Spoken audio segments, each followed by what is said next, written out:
आज हमारे अध्ययन का विषय है दलित साहित्य का वैचारिक आधार और ज्योतिबा फुले का दार्शनिक चिंतन। यह विषय काफ़ी चुनौतीपूर्ण है। वो इस मायने में, जैसा कि आप सब लोगों को विदित होगा कि ज्योतिबा फुले समाज के निम्न तबके से आते थे। वह एक ऐसा समय था जबकि निम्न तबके से ही नहीं, उच्च तबके के स्त्रियों के लिए भी शिक्षा, राजनीति आदि पर स्वतंत्र चिंतन रखना प्रायः कल्पनातीत था। जो भी ज्योतिबा फुले का जन्म 1827 में महाराष्ट्र के पुणे नामक स्थान के निकट धानकवाड़ी जगह पर हुआ था। अपने जीवन में उन्होंने जो अनुभव किया, जो उनके अनुभवों का शिलालेख है, या यूं कहें कि अपने अनुभवों की पाठशाला से गुजरते हुए उन्होंने दलितों के विषय में, उनकी मुक्ति के विषय में न केवल सैद्धांतिक चिंतन किया, बल्कि सक्रिय राजनीति में भी वे उतरे। वे जाति से माली थे। उनके पिता अपने पुश्तैनी कार्य में से जुड़े हुए थे। 6 साल की उम्र में ज्योतिबा फुले को उन्होंने धानकवाड़ी के किसी स्कूल में भर्ती कराया, लेकिन फिर वहाँ किसी शिक्षक के प्रोत्साहित न किए जाने पर उन्होंने अपने पुत्र ज्योतिबा को वहाँ से हटा लिया और पुश्तैनी काम करने के लिए अपने पास जो छोटी मोटी जायदाद थी, जो ज़मीन थी, उसमें उन्हें लगा दिया। बामुश्किल पारिवारिक समस्याओं से जूझते हुए भी ज्योतिबा फुले ने आगे बढ़ने का संकल्प जारी रखा। इस पाठ का मुख्य उद्देश्य न केवल ज्योतिबा फुले के वैचारिक संघर्ष से आपको परिचित कराना है, बल्कि उसमें निहित जो महान मानवतावादी संदेश हमें दिखाई पड़ता है, आज के संदर्भ में उसकी उपयोगिता और मूल्यवत्ता को भी साबित करता है। आप जानते हैं कि भारत के राष्ट्रीय जीवन में 3 महान सांस्कृतिक क्रांतियां हुई हैं, जिनका स्वरूप अखिल भारतीय रहा है। 1 भक्ति आंदोलन, 2 प्रगतिशील आंदोलन, 3 दलित आंदोलन।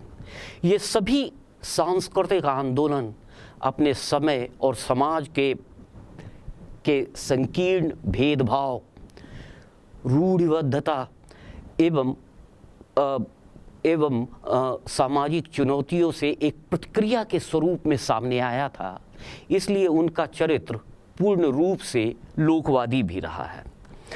मानवतावाद की प्रतिष्ठा इन सांस्कृतिक आंदोलनों का मूल केंद्र था। यूँ तो मानवतावाद की अलग अलग परिभाषाएं दी गई हैं, किंतु जिस मानवतावाद से यहाँ अभिप्राय है, उसका मूल उद्देश्य है संपत्ति के समान विभाजन पर आधारित भाईचारावाद।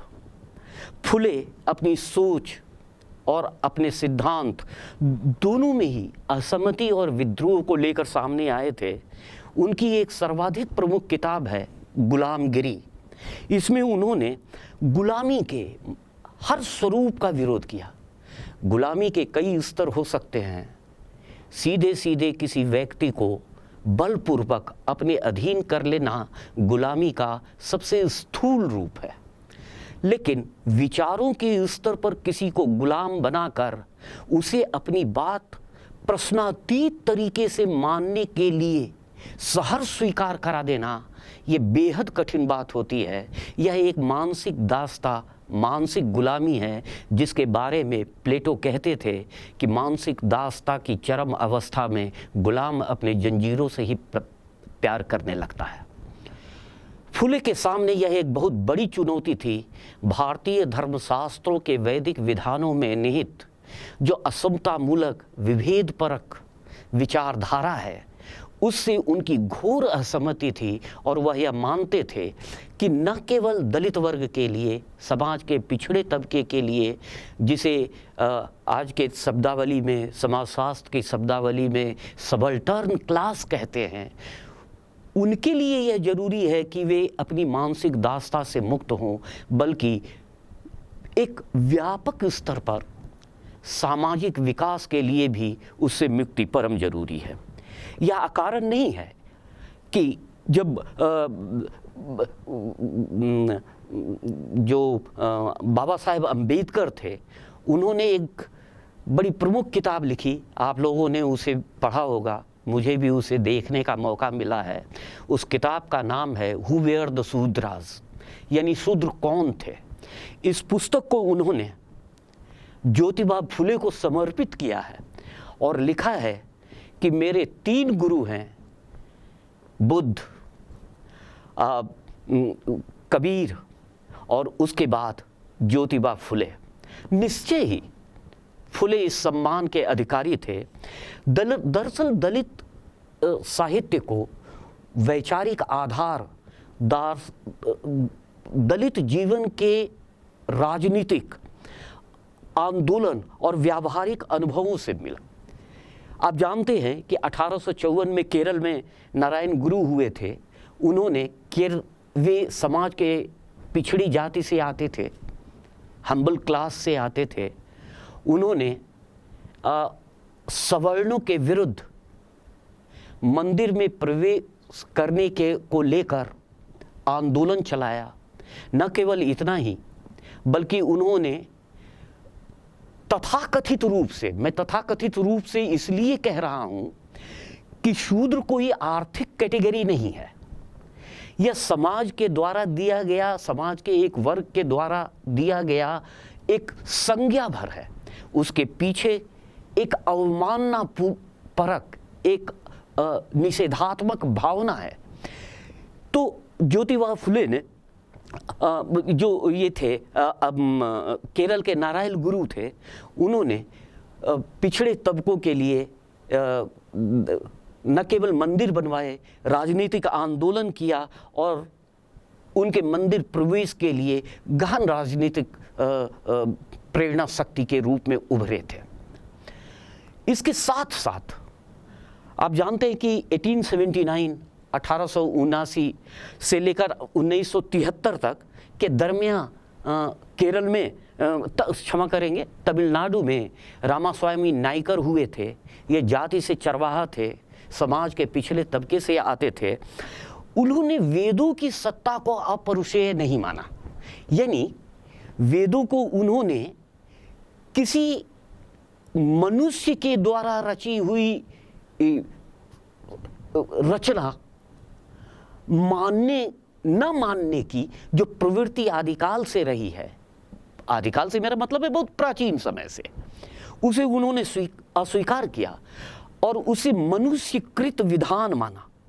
उन्होंने वेदों को, पुराणों को, भारतीय धर्मशास्त्रों को भी वेद देववाणी मानने से इनकार किया और ए ट्रू रीडिंग ऑफ रामायणा नामक अपने एक ग्रंथ में उन्होंने राम के द्वारा रावण के पराजय को गौरवमंडित करने और उस पर त्योहार मनाने का भी विरोध किया था और रावण दहन का विरोध किया। और उन्होंने कहा कि राम एक क्षत्रिय राजा थे और उन्होंने यहाँ के मूल निवासी, जिसे कि बाद में चलकर दस्यु का, राक्षस का, शूद्र जैसे अवमानना परक नाम दे दिया गया, उसका प्रतिनिधित्व करते हैं, इसलिए उसे स्वीकार करने की ज़रूरत नहीं। इसी तरह से उत्तर भारत में स्वामी अच्युतानंद हुए थे। उन्होंने भी द्रविड़ों के, दलितों के पक्ष में मंदिर प्रवेश के लिए और जाति, वर्ण के आधार पर सामाजिक पद सोपान क्रम में जो श्रेष्ठता और निम्नता का भाव है उसका जबरदस्त विरोध किया था। उसके लिए समाज के निचले तबके के लोगों को संगठनबद्ध करके आंदोलन चलाकर उनमें एक राजनीतिक चेतना का प्रसार करने की कोशिश की थी, ताकि वे सामाजिक रूप से अपने वास्तविक अवस्थिति को पहचान सके और साथ साथ उसके मुक्ति के लिए सन्नद्ध भी हो सके। आप देखेंगे कि बंगाल में चांद गुरु हुए थे, उनका समय 1850 से लेकर 1930 तक है। मध्य प्रदेश में गुरु घासीराम हुए थे, 1756 उनका समय है। ये सारे निम्न तबके से उभरे हुए चिंतक थे और मैं कहूँगा ऋषि थे। ये सभी दलित थे और अपनी जाति की मुक्ति के लिए, दलित जाति की मुक्ति के लिए अपनी आवाज़ उठा चुके थे। किंतु इन सब की एक अगली कड़ी ज्योतिराव फुले थे, जिन्होंने सिर्फ राजनीतिक आंदोलनों तक ही अपने को सीमित नहीं रखा, बल्कि उन राजनीतिक आंदोलनों की दिशा क्या हो, दलित मुक्ति का वस्तुतः वैचारिक आधार क्या हो, इसके बारे में उन्होंने कुछ गंभीर और सांद्र चिंतन किया और यह दिखाने में कोई चूक नहीं की कि जब तक आप राजनीतिक रूप से संगठनबद्ध प्रयास नहीं करेंगे तब तक दलितों की मुक्ति संभव नहीं है। ज्योतिबा फुले स्वाधीनता आंदोलन की देन है। दरअसल 19वीं शताब्दी का पूर्वार्ध गहरे सामाजिक उथल पुथल और विसंगतियों का से भरा हुआ दौर है। यह वह दौर है जब 1857 के प्रथम स्वाधीनता संग्राम के बाद हिंदुस्तान में अंग्रेजी राज की स्थापना हो चुकी थी। आधार के स्तर पर यानी अर्थव्यवस्था में परिवर्तन की आकांक्षा महसूस की जा रही थी। साथ ही विचारधारा के स्तर पर इस बदलाव ने पूरी सांस्कृतिक परंपरा के पुनर्मूल्यांकन की चुनौती हमारे सामने प्रस्तुत की थी। एक राष्ट्रवाद उभर कर सामने आया था, जिसमें सिर्फ न केवल अंग्रेजी राज से मुक्ति की आकांक्षा, जो कि 1857 की क्रांति के बाद जन्म ले चुकी थी, अभिव्यक्त हो रही थी, बल्कि उस राष्ट्रवाद की एक विशिष्टता यह भी थी कि वह समाज के निचले तबके, अब तक सताए हुए दलित जनों की आकांक्षा को भी अभिव्यक्त करता था। जैसा कि मैंने पूर्व में बताया कि दलित चिंतकों की एक परंपरा फुले के अस्तित्व में आने के पहले आकार ले चुकी थी, लेकिन यह उतना ही बड़ा सच है कि दलित चिंतन का सबसे शुभ, सबसे सशक्त पक्ष हमें फुले के गुलामगिरी नामक पुस्तक में ही दिखाई पड़ती है।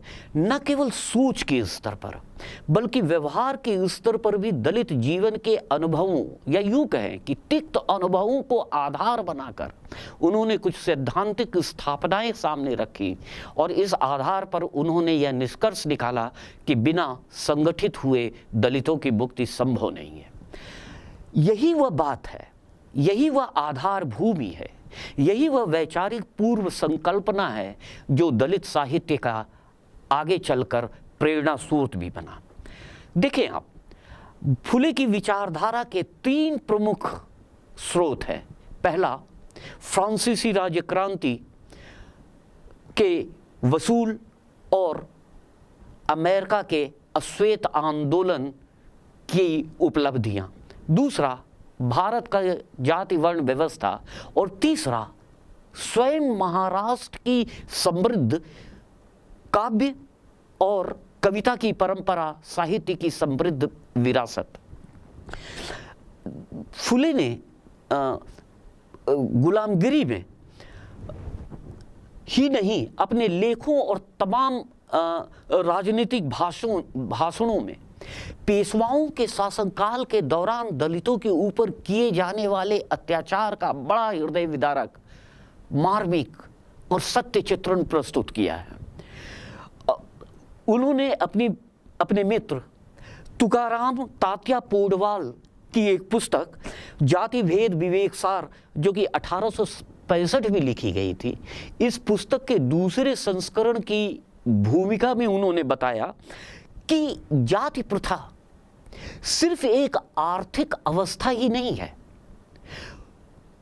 वह एक सामाजिक अवस्था ही नहीं है, बल्कि जाति प्रथा एक मानसिक गुलामी, एक मानसिक पराधीनता और एक वैचारिक समर्पण भी है, जिसे कुछ गुलाम मस्तिष्क के लोगों ने जन्म दिया और कुछ गुलाम मस्तिष्क के लोगों ने उसे स्वीकार भी कर लिया।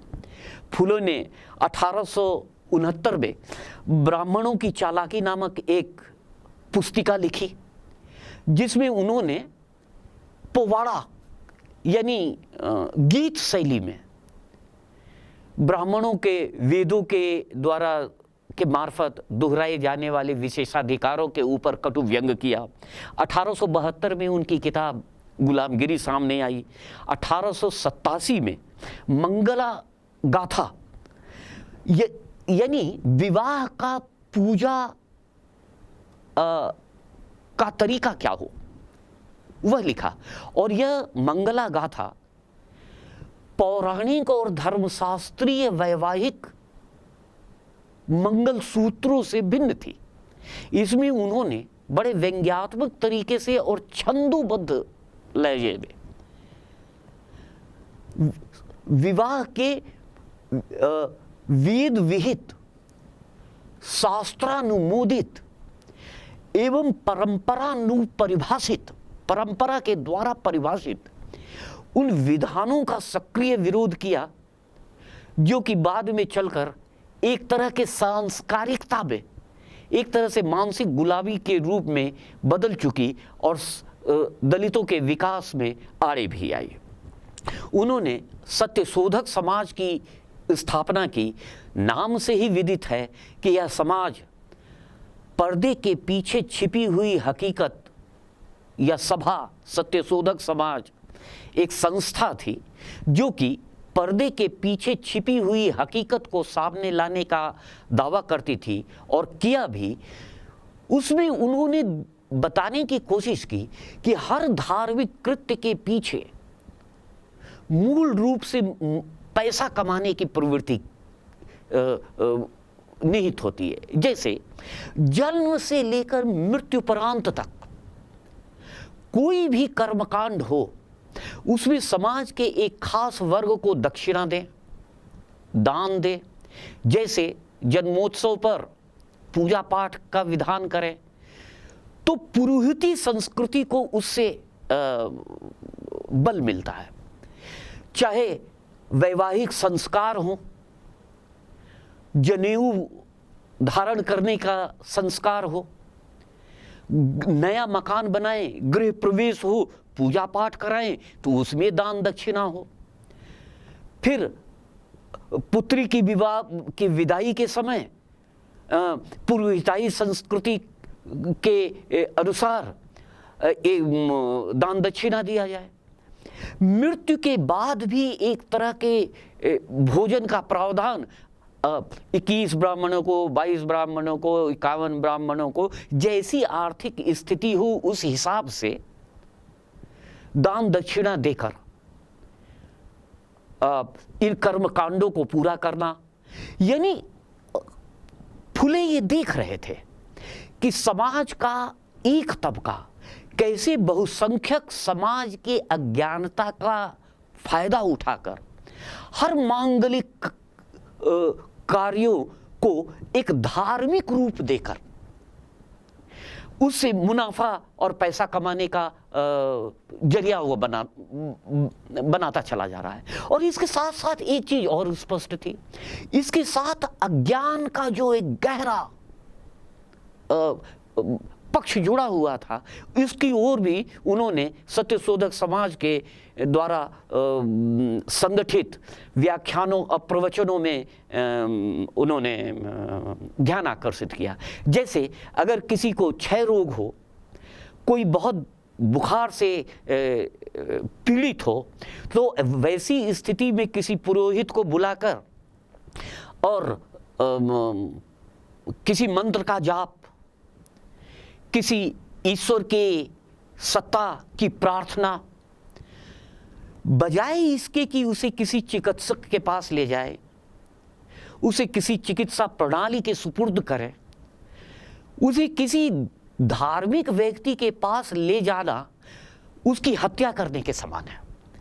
यह देख रहे थे फुले और यह सोच रहे थे कि जब तक इस अज्ञानता से बाहर नहीं निकलेंगे, दलित समाज को पर्दे के पीछे की हकीकत से परिचित नहीं कराएंगे, तब तक दलितों की मुक्ति संभव नहीं है। यानी दलितों की मुक्ति सिर्फ आर्थिक गुलामी से ही मुक्ति नहीं है, सिर्फ धार्मिक कर्मकांडों से ही मुक्ति नहीं है, बल्कि वैचारिक स्तर पर हजारों हजार साल से जो विचारों की घुट्टी हमारे नसों में, हमारे रक्त और मज्जाओं में संस्कार की तरह इंजेक्ट कर दी गई है, घुला मिला दी गई है, उससे मुक्त हुए बिना वास्तविक मुक्ति संभव नहीं हो सकती।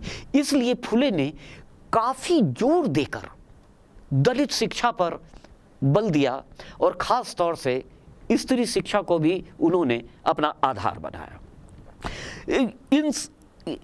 इन सभी प्रक्रिया के अंतर्गत उन्होंने यह स्थापना में सामने रखी कि मांगलिक कार्यों के लिए वैदिक कर्मकांडों पर भरोसा करने की जरूरत नहीं है। होना तो यह चाहिए कि दलित समाज, पिछड़ा हुआ समाज जो आज तक सांस्कृतिक अपवर्जन का शिकार रहा है, सामाजिक रूप से अलगाव की स्थिति में रहा है, जो हर तरह के अपमान को बर्दाश्त करके जीता रहा है, वैसे समाज के मन में अपने मनुष्य होने की जो गौरव भावना है उसको जागृत करना बेहद जरूरी है। बिना यह समझे कि हम मनुष्य हैं और एक मनुष्य की तरह जीने का हक हमें भी है, इसके बोध के बिना दलितोत्थान संभव नहीं है। और इसके लिए उन्होंने अपनी पुस्तक गुलामगिरी में व्यापक रूप से इसकी चर्चा की। गुलामगिरी पर गहरा असर फ्रांसीसी राजक्रांति के 3 नारों का है: स्वतंत्रता, समानता और विश्व बंधुत्व। इन 3 नारों में अंतर्निहित सामाजिक अंतर्वस्तु की चर्चा मैं थोड़ा ठहर कर करूंगा। फिलहाल यह कहना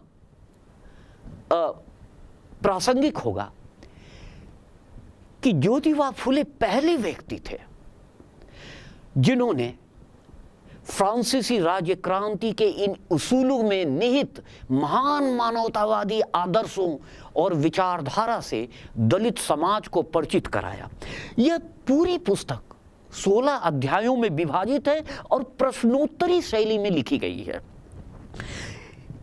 इसमें शुरू में ही उन्होंने यह स्पष्ट किया कि मनुष्य अपनी सुचिता को उसी दिन खो देता है जिस दिन वह गुलाम बनता है। और इसके साथ ही उन्होंने फ्रांसीसी राज्य क्रांति के उन 3 नारों, 3 वसूलों की सम्यक व्याख्या की है। स्वतंत्रता, सवाल है स्वतंत्रता किससे? स्वतंत्रता सामंतवाद और धर्म की जकड़बंदी से। भारतीय समाज में इसे यूं कह सकते हैं कि स्वतंत्रता वेदों, पुराणों और भारतीय धर्मशास्त्रीय विचारों से मुक्ति, और उन वेदों, पुराणों और धर्मशास्त्रीय विचारों को जो वैचारिक आधार मिला हुआ था, जो सामाजिक आधार मिला हुआ था, वह सामंती समाज था। इसलिए प्रकारांतर से स्वतंत्रता, जिसका अर्थ फ्रांसीसी राज्य क्रांति के दौरान फ्रांस के विशेष संदर्भ में चर्च और सामंतवाद की जगड़बंदी से मुक्ति था, वही एक भिन्न सामाजिक सांस्कृतिक संदर्भ में भारत के परिप्रेक्ष्य में वह धर्मशास्त्रों और धर्मशास्त्रों के सामाजिक आधार यानी सामंती प्रवृत्तियों से मुक्ति था। दूसरा, समानता। किनके बीच? उत्पादक वर्गों के बीच, श्रमिक जनों के बीच। भारत के संदर्भ में फुले ने उसका अर्थ बताया, दलितों की संगठनबद्धता, दलितों की एकता, विश्व बंधुत्व। किनके बीच? फ्रांसीसी राज्य क्रांति ने समझाया कि दुनिया भर में श्रमजीवियों के बीच। भारतीय संदर्भ में देश, क्षेत्र, काल, प्रांत, भौगोलिक परिधि से परे भारतीय सीमा रेखा के भीतर दलित कहे जाने वाले, जिन्हें शूद्र की संज्ञा दी गई धर्मशास्त्रों में, उनके बीच। और इस तरह से फुले ने एक भिन्न प्रसंग में फ्रांसीसी राज्य क्रांति के उन 3 वसूलों का भारतीय संदर्भ में एक नितांत भिन्न अर्थ निकाला और इस तरह से उस अर्थ को आधार बनाकर परवर्ती काल में दलित साहित्य की एक विचारधारात्मक पृष्ठभूमि निर्मित हुई। उसके मूल में भी स्वतंत्रता, समानता, विश्व बंधुत्व की वही महान मानवतावादी विचारधारा सक्रिय है, जिसे लक्ष्य बनाकर दुनिया की बड़ी बड़ी क्रांतियों को वैचारिक आधार दिया गया और आज भी दिया जा रहा है। और उन्होंने इसी कारण अपनी वो पुस्तक गुलामगिरी, अंग्रेजी क्षमा करेंगे, गुलामगिरी को उन्होंने अश्वेत श्रमिकों को समर्पित किया।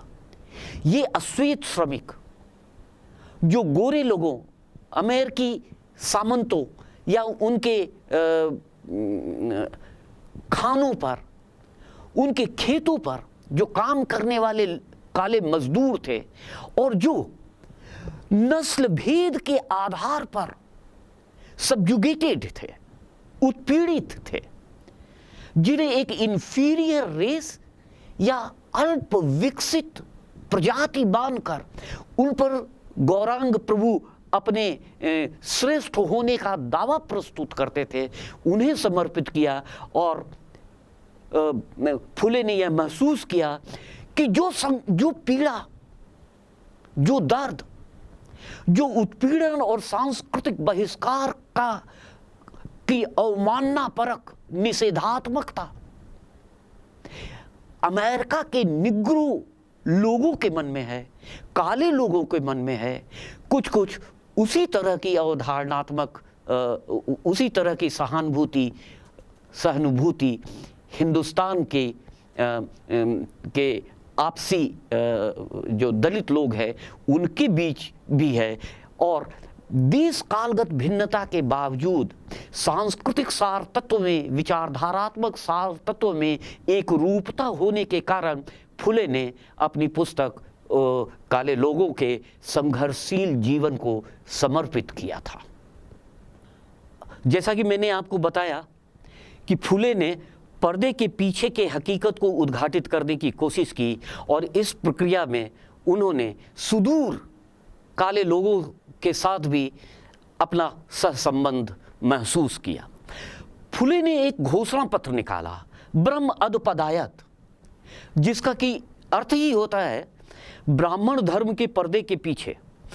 इस पुस्तक में उन्होंने गुलामगिरी के बाद फिर से फ्रांसीसी क्रांति के उसूलों को दोहराया और इसके द्वारा वे अपने समय और समाज के दलितों को न केवल शिक्षित कर रहे थे, बल्कि हर तरह के शोषण, अत्याचार, सामाजिक बहिष्कार, सांस्कृतिक अपवर्जन तथा उत्पीड़नकारी भेदभाव परक विचारधारा के प्रति उनके मन में एक सजगता का भाव पैदा कर रहे थे। मैंने कहा ना कि फुले की विचारधारा और दार्शनिक चिंतन के मुख्य 3 आधार हैं। तो अभी तक हमने फ्रांसीसी राजक्रांति और अश्वेत लोगों के साहित्य के एक स्रोत को देखा। उसका दूसरा स्रोत है वर्ण व्यवस्था। फुले की दृष्टि में यह एक अन्यायकारी व्यवस्था है, एक ऐसी व्यवस्था है जिसमें कुछ लोगों के अधिकारों को भी कर्तव्य और कुछ के कर्तव्य को भी अधिकार का दर्जा दे दिया गया है, और इस तरह से एक असमता मूलक समाज को वैचारिक आधार प्रदान करने की कोशिश की गई है। फुले ये मानते थे कि जन्म से सभी एक होते हैं। उनका यह प्रश्न था कि क्या प्रकृति ने हवा सिर्फ समाज के कुछ लोगों के लिए दी है? क्या सूर्य की रोशनी समाज के उच्च तबकों के लोगों के लिए ही है? क्या फूलों में खुशबू का आनंद सिर्फ समाज के श्रेष्ठ जन ही ले सकते हैं? क्या तथाकथित दलितों और समाज के निम्न तबके में जीने वाले लोगों के शरीर में बहने वाला रुधिर लाल नहीं होता? जब प्रकृति की ये सारी बातें कोई भेदभाव नहीं करती, तो सामाजिक स्तर पर बनाया गया भेदभाव को कैसे औचित्य मूलक सिद्ध किया जा सकता है? और इस तरह से उन्होंने वर्ण व्यवस्था के जो संस्थापक रहे हैं, खास तौर से मनु की समाज व्यवस्था के प्रति एक तीव्र असंतोष और गहरी प्रतिक्रिया उनके मन में थी, और उन्हें लगता था कि एक खास समाज के दृष्टिकोण से, एक खास वर्ग के दृष्टिकोण से, एक खास सामाजिक समुदाय के दृष्टिकोण से, जो पहले से ही सुविधा परस्त है, जो पहले से ही सुखभोगी है, उसकी सुविधा, उसके सुख और उसकी संपन्नता को सुरक्षा में गढ़े गए ये तर्क हैं जो पुनर्जन्म, कर्मफल, अवतारवाद जैसी विचारधाराओं में अभिव्यक्त होते रहे। और अंत में एक बात और कहना चाहूँगा। दरअसल ज्योतिबा फुले को महाराष्ट्र की एक समृद्ध सांस्कृतिक और काव्यात्मक विरासत के तौर पर मिली थी। उन्होंने दलित संतों के साहित्य का गहरा अध्ययन किया था। महाराष्ट्र के दलित संतों में तुकाराम, नामदेव, एकनाथ, चोखा मेला की रचनाओं का असर उनके ऊपर गहरा रूप से, खास तौर से चोखा मेला की कविताओं का गहरा असर उनकी चिंतन पर दिखाई देता है। चोखा मेला निम्न जाति से थे, महांग जाति से आते थे। उन्होंने अपने होने पर ही ऐतराज किया। अपनी कविताओं में उन्होंने आत्मदीनता को अभिव्यक्त किया है और ईश्वर से ये निवेदन किया है कि मुझे ऐसे जाति में जन्म दिया ही क्यों, जबकि मैं तुम्हारी भक्ति से भी महरूम कर दिया जाऊं, अलग कर दिया जाऊं। मेरे दुख के तुम हिस्सेदार नहीं हो सकते, तो मुझे जन्म देने की, यानी एक चोखा मेला की वाणी में अगर तुलसीदास से उनकी तुलना करें तो मुझे लगता है कि उन्होंने समाज के दैन्य को, दुख को, दर्द को, सामाजिक विभेदात्मकता को भी काव्य का दर्जा दे दिया है। मैं जब चोखा मेला को पिछली बार उनका हिंदी में अनुदित कविताएं पढ़ रहा था तो मुझे बार बार शेक्सपियर की अंतिम रचना द टेम्पेस्ट की एक पंक्ति बराबर याद आ रही थी, बवंडर जिसे कह सकते हैं। शेक्सपियर ने उसमें लिखा है कि मैं उन लोगों के साथ बार बार मरा हूं जिन्हें मैंने मरते हुए देखा है। I have died many times with those I have seen dying. मैंने ये महसूस किया कि चोखा मेला अपने समाज के उन लोगों के साथ बार बार मृत्यु को प्राप्त करते हैं जिन्हें उन्होंने मरते हुए देखा था। उन्होंने कर्मफल, पुनर्जन्म, अवतारवाद आदि की विडंबनाओं का बड़ा मार्मिक विश्लेषण अपनी कविताओं में किया है। इसका गहरा असर फुले पर दिखाई पड़ता है। जाहिर है चोखा मेला एक भक्त कवि थे, एक संत थे, फुले से 400 साल पहले हुए थे, इसलिए फुले का बोध वही नहीं हो सकता जो चोखा मेला का है। 400 साल पहले की कही गई ये मर्म वाणी फुले के चिंतन पर एक गहरा असर इस अर्थ में डालने में समर्थ होती है कि उसे एक नवीन वैचारिक उद्भावना अस्तित्व में आती है। और उस नवीन वैचारिक उद्भावना का स्रोत वही तुकाराम, एकनाथ और चोखा मेला की कविताएं हैं, लेकिन एक भिन्न संदर्भ में। मैंने पहले भी बताया कि दलित समाज के पिछड़ेपन का एक बहुत बड़ा कारण दलित समाज में व्याप्त अंधविश्वास, कुरीतियां हैं। मैंने पहले ही निवेदन किया कि फुले दलितों के जीवन में शिक्षा के अक्षुण्ण महत्व को अकुंठ भाव से स्वीकार करते थे। खास तौर से स्त्री शिक्षा के वो पक्षपाती थे। दलित स्त्रियों के बीच शिक्षा का प्रचार प्रसार करने के लिए फुले और उनकी पत्नी ने समान रूप से प्रयत्न किया, और इसका दुष्परिणाम ये निकला कि उनकी इस बात से खफा होकर उनके पिता ने फुले और उनकी पत्नी दोनों को घर से निकाल दिया। बहुत कठिन परिस्थितियों में उन्होंने अपने स्कूल को चलाया और दलित शिक्षा की ओर वो उन्मुख हुए। अपनी पुस्तक गुलामगिरी में उन्होंने दलित शिक्षा के बारे में एक बहुत मार्के की बात लिखी है, और उन्होंने बताया कि दलितों में शिक्षा के अभाव का कारण तो समझ में आता है, लेकिन महाराष्ट्र के परंपरागत सामाजिक जीवन में सवर्ण स्त्रियों के जीवन में भी शिक्षा का नितांत अभाव था। उनके लिए भी पर पुरुष से संवाद करना वर्जित था। वे पांवों में चप्पल नहीं पहन सकती थी, छाता लेकर बाहर नहीं जा सकती थी।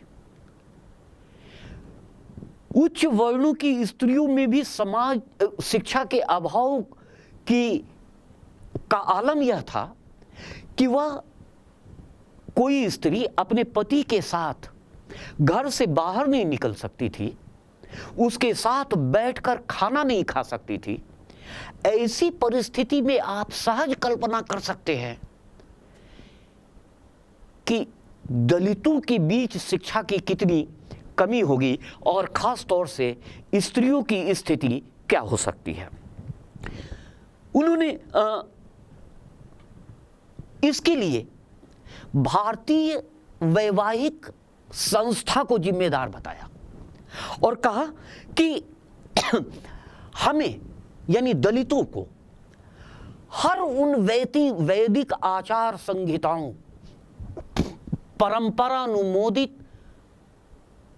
आचार विहित संस्कारों का विरोध करना चाहिए जिससे कि स्त्री की गुलामी का मुहर लगता हो।